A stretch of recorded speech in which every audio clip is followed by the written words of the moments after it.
bagong programa ang pamahalaan para sa transport sector sa Iloilo City na makatutulong sa hamon ng mataas na presyo ng krudo. Silipin yan sa ulat ni Marian Grace Erenieta ng Radyo Pilipinas, Iloilo. Thank you gid sa programa sang dulitupad kag sa aton nga programa sa gobyerno. Lubos ang pasasalamat ni Kuya Rufnan sa pamahalaan matapos mapasama sa tupad tuloy pasada program ng pamahalaan dito sa Iloilo City.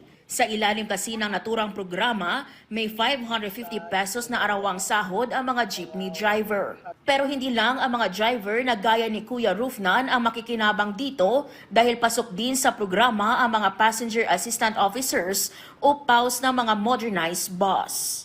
Malaki po yung pagpapasalamat namin. Lahat kami po dito na PAWs sa Meets Co-op dahil po isa kami sa bilang membro ng pasada sa Dolitupad po. Papasalamat po ako sa Dole at saka sa government po at saka sa company rin po namin sa tulong nila kasi malaking tulong din po para sa amin. Bahagi sina Kuya Rufnan, Ate Marilu at Ate Jenny ng higit sa 100 na traditional jeepney drivers at PAWs na may biyaheng tagbak hanggang Jayambasa Street sa unang nakinabang sa programa. Umabot sa 1 million pesos ang inilaan na pondo sa tupad tuloy pasada program ng Department of Labor and Employment o DOLE dito sa lungsod.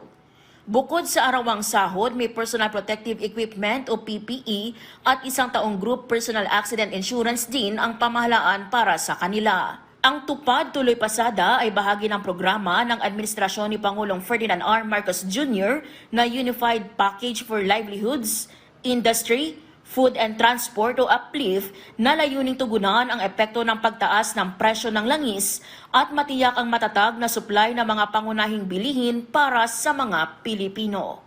Mula rito sa Iloilo City para sa Integrated State Media, Marian Grace Erenieta ng Radyo Pilipinas, Radyo Publiko.